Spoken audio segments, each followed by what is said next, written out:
नमस्कार दोस्तों, स्वागत है आप सबका एक बार फिर से मेरे चैनल बिंदास टेलर में। और फ्रेंड्स, आज जो वीडियो मैं आपके लिए लेके आई हूँ उसमें मैं आपको ट्रेंड में चल रहे 8 कली वाले प्लाजो की कटिंग एंड स्टिचिंग सिखाऊंगी।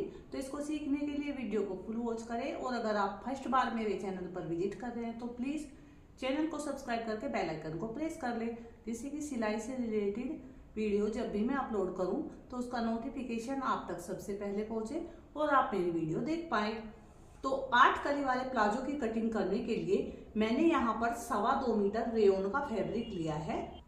ये देखिए फ्रेंड्स, पहले मैंने फैब्रिक को लंबाई की साइड में इस तरह से डबल फोल्ड किया है। लंबाई की साइड में डबल फोल्ड फैब्रिक को अब हमें चौड़ाई की तरफ फोल्ड करके इसको 4 लेयर यानी कि 4 फोल्ड कर लेना है।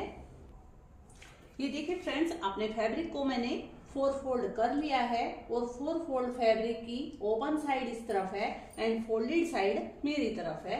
सबसे पहले यहाँ ऊपर की तरफ अगर आपका फैब्रिक छोटा बड़ा है, ऊंचा नीचा है, तो उसको कट करके निकाल देना है। अब सबसे पहले हम अपने प्लाजो की रेडी लेंथ यानी कि लंबाई का निशान लगाएंगे। आपके प्लाजो की जो भी रेडी लेंथ हो उसमें आपको 4 इंच एक्स्ट्रा लेना है, क्योंकि 2 इंच फैब्रिक हम ऊपर लास्टिक लगाएंगे तो नेफा फोल्ड करने में जाएगा और 2 इंच हमारा नीचे बॉटम की फोल्डिंग में जाएगा। तो टोटल हमें 4 इंच एक्स्ट्रा रखना है अपनी रेडी लेंथ से। तो मेरे मेजरमेंट के हिसाब से जो रेडी लेंथ है वो 37 इंच है। 37 में जब हम 4 इंच और प्लस करेंगे तो आएगा 40 इंच। तो ये देखिए, ये मेरा फैब्रिक बिल्कुल पूरा ही रेडी है, तो मैं इसको पूरा ही रख लूंगी। यहाँ पर हमारा थोड़ा सा फैब्रिक छोटा बड़ा है तो मैं इसको इस तरह से स्ट्रेट करके कट करके निकाल दूंगी।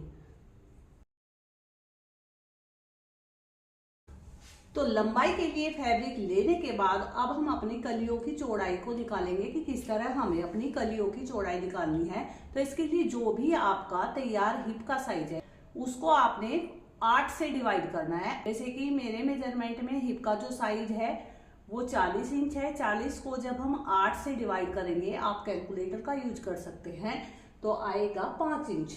तो यहाँ इस तरफ बंद साइड से 5 इंच आया है हमारा, तो और उससे आगे 1 इंच यानी कि 1/4 इंच मैं रखूंगी स्टिचिंग मार्जिन के लिए। तो ये देखिए 6.25 इंच पर यहाँ पर इस तरह से निशान लगाना है और इस निशान को लंबाई की तरफ 2 इंच तक रखना है, क्योंकि जब हम नेफा फोल्ड करेंगे तो यहाँ तक हमें 2 इंच का फैब्रिक जाएगा। तो यहाँ पर 2 इंच तक हमें इसको स्ट्रेट रखना है।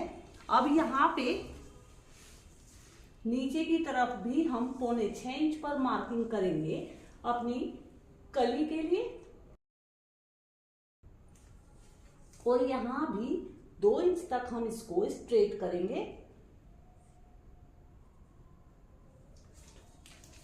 ये मार्किंग करने के बाद अब यहाँ पर हम इंच टेप को रखेंगे और यहाँ तक इसको इस तरह से मैच करेंगे तिरछे में और निशान लगाएंगे। अब हम इसका इसी निशान के ऊपर कटिंग करेंगे।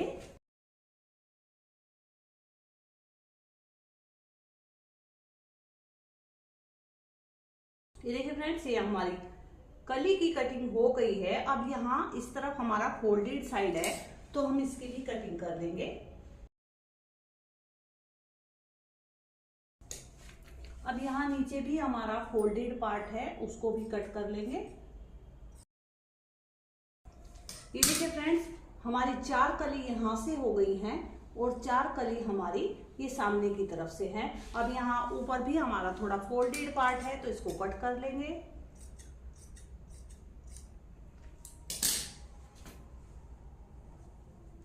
ये देखिए, ये हमारी कलियों की कटिंग हो गई है। अब हम स्टिचिंग देखते हैं कि स्टिचिंग कैसे करनी है। ये देखिए, ये हमारी कली का उरेब यानी कि टेढ़ा पार्ट है और ये सीधा पार्ट है। इस तरह से रखेंगे। सीधी साइड मेरी तरफ है। ये देखिए फ्रेंड्स, हमारी जो सीधी साइड है वो सेंटर में आएंगी और जो उरेब पार्ट यानी कि तिरछी साइड है वो बाहर की तरफ रहेंगी। इस तरह से पहले हम अपनी कली की स्टिचिंग करेंगे। ये देखिए, ये दोनों पार्ट सीधे हैं तो हम इसको इस तरह से पकड़ेंगे और यहाँ से सिलाई करेंगे। ये देखिए फ्रेंड्स, अब हम अपनी कली लेंगे, 2 कली हम लेंगे देखिए, और दोनों की सीधी साइड मैच करते हुए, ये देखिए बाहर की तरफ हमारी उरेब साइड है और सेंटर में हमारी सीधी साइड है। इस तरह से सीधी साइड दोनों की मिलाते हुए हम इन दोनों कलियों को स्टिच करके जोड़ लेंगे।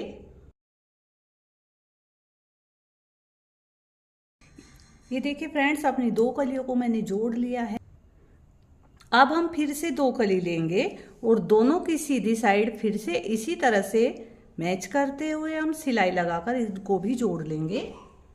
ये देखिए फ्रेंड्स, फिर से मैंने 2 कली को इस तरह से सीधी साइड मिलाते हुए जोड़ लिया है और इनकी उरेब साइड बाहर की तरफ है। अब ये जो हमने 2 कली जोड़ के रखी हैं उनको इस तरह से रखेंगे, इसके ऊपर सीधी साइड दोनों की सामने की तरफ रहेगी और किसी भी एक साइड, ये जो उरेब साइड है, किसी भी एक साइड हमें सिलाई लगा लेनी है, या तो इस तरफ या तो इस तरफ, यानी कि हमारी 4 कली इस तरह से जुड़ जाएंगी ये सिलाई लगाने के बाद। ये देखिए फ्रेंड्स, अपने पैनल्स को हमने अपनी कलियों को इस तरह से जोड़ लिया है। उरेब वाला पार्ट साइड में है दोनों तरफ और यहाँ पर सेंटर में सीधा साइड है। और ये देखिए, इसका वॉल्यूम वन साइड का इतना ज्यादा आएगा, तो इसको इस तरह से सेंटर से फोल्ड करेंगे। अब हम अपने आसन की कटिंग करेंगे प्लाजो में, इस तरह से रखेंगे। अब अपने दूसरे पैनल को भी मैंने इसी तरह से जोड़ लिया है। ये देखिए, इसको भी इसी तरह से सेंटर से फोल्ड करेंगे, देखिए, और इसी के ऊपर मिलाते हुए बिछा लेना है हमें। मेरी तरफ जो साइड है वो बंद साइड है और सामने की तरफ जो साइड है वो ओपन साइड है।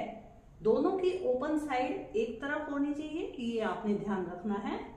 अब हम यहाँ पर आसन की लंबाई के लिए मार्किंग करेंगे। सबसे पहले 2 इंच पर एक निशान लगाएंगे, क्योंकि 2 इंच का हमारा नेफा फोल्ड होगा जहां पर हम इलास्टिक अटैच करेंगे।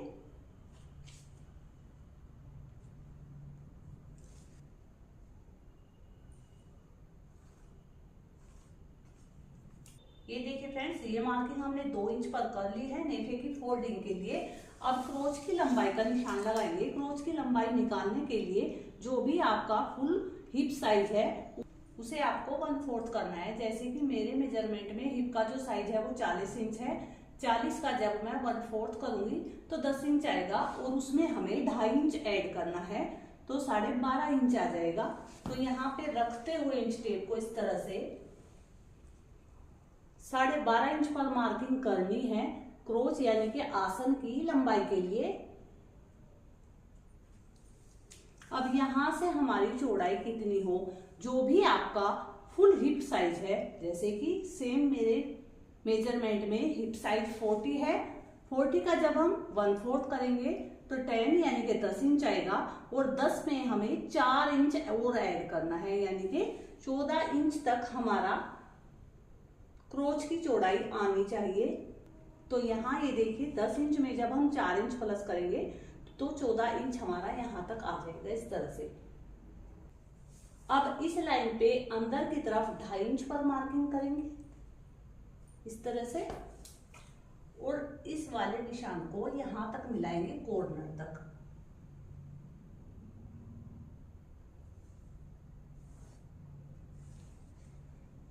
अब यहाँ पे हमें गोलाई देनी है आसन के लिए और ये आसन की कटिंग कर देनी है।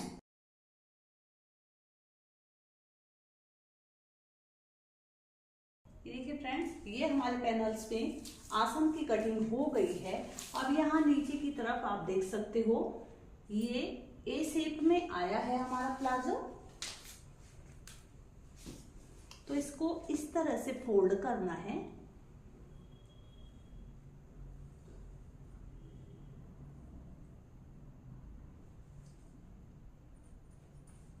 इस तरह से फोल्ड करेंगे और यहाँ कॉर्नर पर 1 इंच ऊपर की तरफ निशान लगाना है। 1 से 1.5 इंच पर आप ये निशान लगा सकते हो। ये देखिए मैं 1.25 इंच पर मार्किंग करूंगी इस तरह से, और इस मार्किंग को इस तरह से हल्का सा राउंड देते हुए हमें इस तरह से मिलाना है, क्योंकि इस तरह से अगर हम कटिंग नहीं करेंगे इसका गोलाई से, तो जब हम इसको पहनेंगे तो इसके कोने लटकेंगे, तो ये देखने में अच्छा नहीं लगेगा। तो हम यहाँ से इस तरह से हल्का राउंड देते हुए इसकी कलियों की कटिंग कर देंगे। ये कटिंग करने के बाद इस तरह से खोलेंगे अपने प्लाजो को।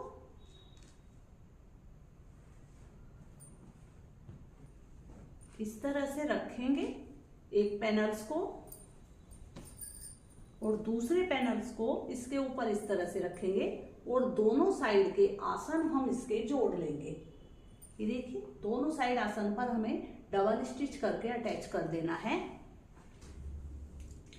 ये देखिए फ्रेंड्स, अपने प्लाजो के आसन हमने जोड़ लिए हैं। अब यहाँ ऊपर की तरफ हम लास्टिक अटैच करेंगे।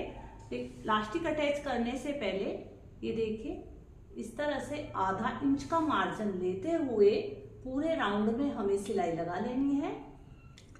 ये देखिए फ्रेंड्स, अपनी प्लाजो के नेफे पर ये आधा इंच की फोल्डिंग करते हुए मैंने राउंड में सिलाई लगा ली है। अब हम इसमें लास्टिक लगाएंगे और लास्टिक लगाने के लिए मैं जो आपको फॉर्मूला बताऊंगी वो सभी साइज में सेम रहेगा। तो सबसे पहले जो भी आपका हिप का साइज हो उसका 1/4 करेंगे। जैसे कि मेरे मेजरमेंट में हिप साइज है 40 इंच, 40 का जब हम 1/4 करेंगे तो 10 इंच आएगा और उसमें आपको 3 इंच प्लस कर देना है, यानी कि 13 हो जाएगा। और 13 का जस्ट आपको डबल कर लेना है और डबल करके हम इसका कटिंग करेंगे। और ये लास्टिक का मेजरमेंट इस हिप साइज में एकदम परफेक्ट रहेगा।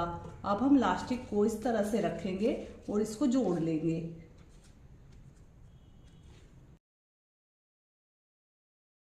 देखिए फ्रेंड्स, अपनी लास्टिक को इस तरह से जोड़ने के बाद हम अपने प्लाजो को लेंगे। ये देखिए ये रोंग साइड है प्लाजो की, इसको इस तरह से रखेंगे और इसको इस तरह से ओवरलैप करते हुए यहाँ पे हमें टॉप स्टिच लगानी है बिल्कुल कॉर्नर पे, लेकिन हमारी लास्टिक नहीं दबनी चाहिए, बस ये ध्यान रखना है। पूरे राउंड में इसी तरह से अपनी लास्टिक को हमें अटैच कर लेना है।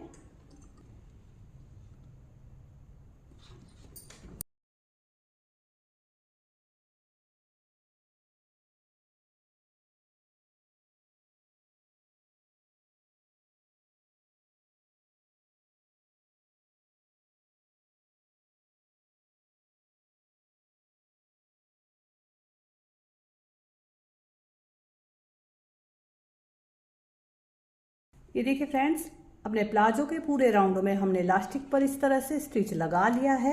अब हम इसके सेंटर में एक और स्टिच लगा देंगे। ये देखिए फ्रेंड्स, इस लास्टिक पर मैंने डबल स्टिच कर लिया है। अब हम अपने प्लाजो के ये देखिए यहाँ सेंटर से ये जो क्रोच साइड है यहाँ से हम इसके ये साइड जोड़ लेंगे, यहाँ पर स्टिच लगा लेंगे। दोनों साइड से हमें ये साइड स्टिच लगा लेनी है। ये देखिए फ्रेंड्स, हमने अपने प्लाजो में क्रोच की तरफ से साइड की जो सिलाई होती है वो लगा के कंप्लीट कर ली है। अब हम अपने प्लाजो की बॉटम की फोल्डिंग करेंगे और बॉटम की फोल्डिंग करने के लिए इस तरह से फोल्ड करेंगे, पहले आधा इंच और फिर इस तरह से। ये देखिए पूरी बॉटम में हमें इस तरह से स्टिच लगा के रेडी कर लेना है।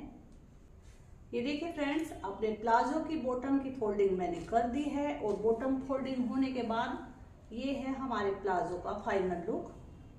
जितनी आसान इस प्लाजो की कटिंग है उतना ही आसान इसकी स्टिचिंग है। तो फ्रेंड्स, आपको आज का ये डिजाइन कैसा लगा कमेंट करके जरूर बताना। अगर वीडियो अच्छी लगे तो प्लीज एक लाइक करना और चैनल को सब्सक्राइब करके बेल आइकन को प्रेस कर लेना।